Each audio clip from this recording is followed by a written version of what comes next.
सपा प्रमुख अखिलेश यादव आज कुशीनगर दौरे पर मौजूद रहे।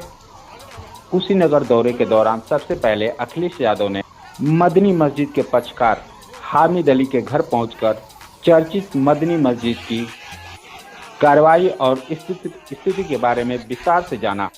इसके बाद सपा प्रमुख अखिलेश यादव पार्टी के वरिष्ठ नेता पूर्णमासी देहाती के घर पहुंचकर उनके प्रति श्रद्धा सुमन अर्पित। नेबुआ नौरंगिया स्थित पूर्णमासी देहाती के घर पहुंचे सपा प्रमुख अखिलेश यादव ने पत्रकारों से बातचीत के दौरान देश की सुरक्षा व्यवस्था और जन भावनाओं के विपरीत सत्ता के कार्य किए जाने पर सवाल भी उठाए। इस दौरान उन्होंने कुशीनगर इंटरनेशनल एयरपोर्ट के संचालन पर भी सरकार पर सवाल उठाए।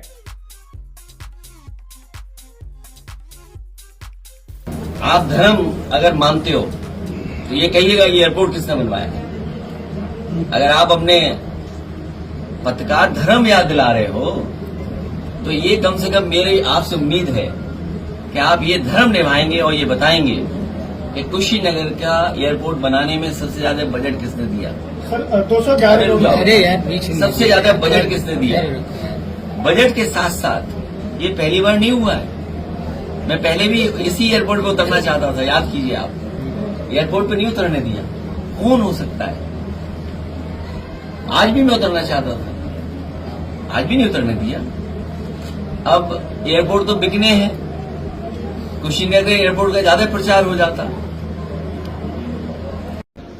जो अनुभवी लोग हैं, जो फोर्स के लोग हैं, या आर्मी से रिटायर्ड लोग हैं, या अलग अलग संस्थाओं में काम करने वाले लोग, हर लोग सुरक्षा की चिंता व्यक्त कर रहे हैं। अब तो बच्चे बच्चे भी सुरक्षा की मांग कर रहे हैं। बच्चे बच्चे भी महसूस कर रहे हैं कि सरकार की ये इंटेलिजेंस फेलियर थी और जो सरकार को जितना फोर्स का इंतजाम करना चाहिए था, फोर्स का इंतजाम नहीं किया। सवाल यहां तक उठते आ रहे हैं कि अग्निवीर जैसी व्यवस्था ला करके न केवल हमारे नौजवानों का, जो हमारे नौजवान हैं उनका मनोबल गिराया है, जो फौज में भर्ती होते हैं। ये कुशीनगर जिला है, कई गांव ऐसे होंगे जहां भागकर दौड़ करके मेहनत कर करके फौज में जाना चाहते हैं। हमें उम्मीद है जो सुझाव सरकार को दिए गए हैं विपक्षी दलों के माध्यम से, उन सभी सुझावों पर सरकार अमल करेगी।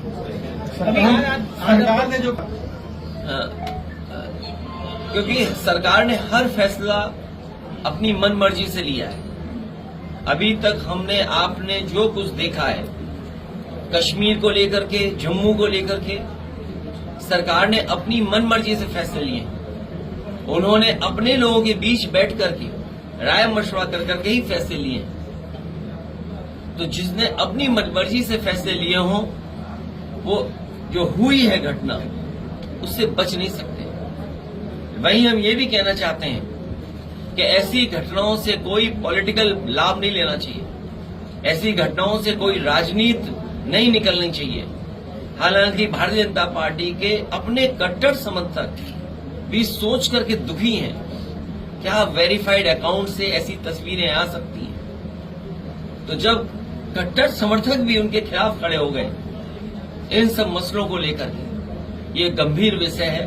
हमें उम्मीद है कि सरकार पहले की तरह जो बातें कही गई हैं और अब जो कहा गया है, जिसका आश्वासन दिया गया है देश को, देश की सुरक्षा को लेकर के, सीमाओं की सुरक्षा को लेकर के और देश की अर्थव्यवस्था को लेकर के, मुझे उम्मीद है कि सरकार ठोस कदम उठाएगी। सर कौन राजनीति कौन कर रहा है इस पे?